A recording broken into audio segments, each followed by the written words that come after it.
Irmãos, a paz seja Jesus. Eu peço a vocês que curtam esse áudio, compartilhem ele e que também ativem o sininho de notificações. Assim, todas as vezes que eu puser um vídeo no canal, vocês serão notificados. Nós sempre comentamos, sempre falamos que o deserto é uma jornada. E aí, como uma jornada, podemos equipará-lo também a uma viagem. E quanto viagem, o deserto ele se torna talvez a viagem mais imprevisível da nossa vida. Porque quando nós viajamos, toda viagem ela requer, no mínimo, uma coisa: planejamento. Planejamento antes da viagem, planejamento durante a viagem e também após a viagem. Isso é uma coisa básica. Você se prepara para a viagem, em vários sentidos, né? Porque quando a gente viaja, a gente tem que deixar a casa. E se tiver animais, como que faz?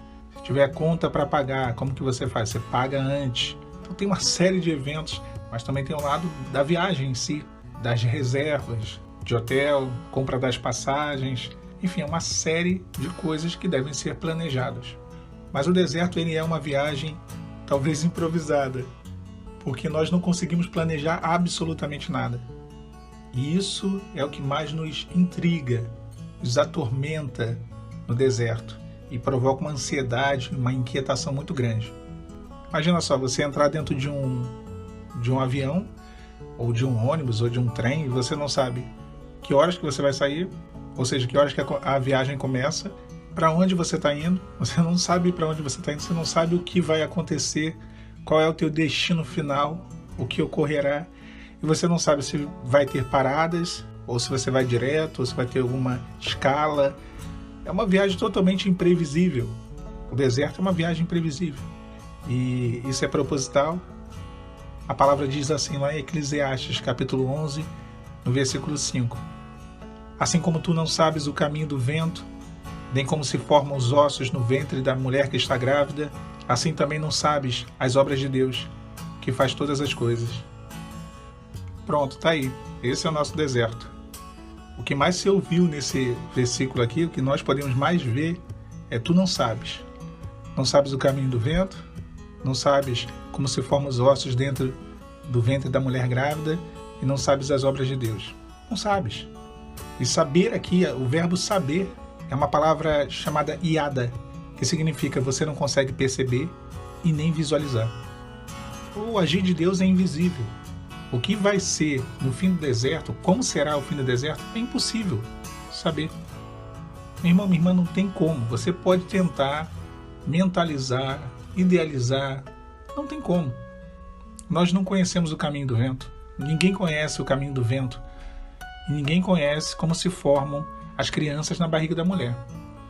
A Bíblia não precisa de atualização, porque ainda que a tecnologia ela tenha avançado hoje com a meteorologia e com a questão da ressonância, né, em 3D, 4D, enfim, tem uma série de recursos aí que você consegue entender tanto a questão do vento como a questão da gravidez.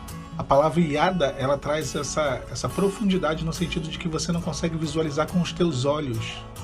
Você consegue, através de recursos humanos, você consegue ter um paliativo, como os sistemas meteorológicos, como a questão de todo o pré-natal, né? Aqui nos dois casos que são mencionados no texto.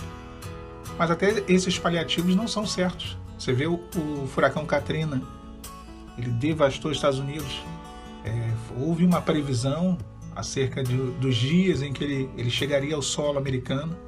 Houve toda uma organização, mas as variáveis, teve muita coisa que a ciência não conseguiu pegar.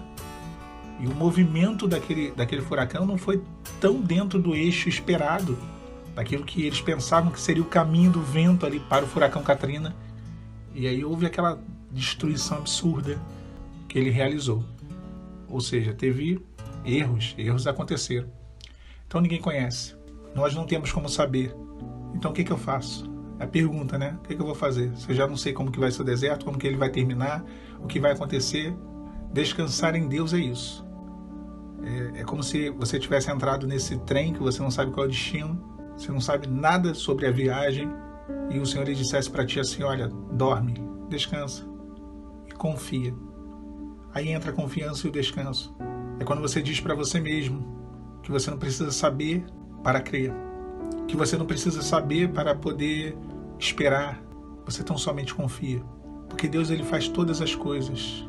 Ninguém sabe as obras dele, ninguém conhece, é imprevisível e é algo que é proposital, que seja assim mesmo, imprevisível, para que nós venhamos a ser guiados não pelo que vemos, mas pela fé. Não dá para planejar no deserto. Nessa viagem não. O que tanto gera em nós ansiedade, indignação, inquietação é a falta do planejamento. É quando nós olhamos o deserto e vemos que nada está nas nossas mãos. Pelo contrário, o que vemos é que tudo fugiu do nosso controle. E aí, meu irmão, minha irmã, tu tem duas opções: confiança ou desespero. A pergunta que eu te faço: qual que você tem escolhido essa noite? Qual que você tem escolhido no teu deserto? O desespero estará ao seu fim. O desespero vai te levar à derrota certa. Obviamente, então, a resposta correta é na confiança, no descanso. E a palavra fala isso. Lá em Isaías capítulo 30, versículo 15, diz assim a Bíblia: porque assim diz o Senhor Jeová, o Santo de Israel: em vos converterdes e em repousardes estaria a vossa salvação. No sossego e na confiança estaria a vossa força, mas não a quiseste.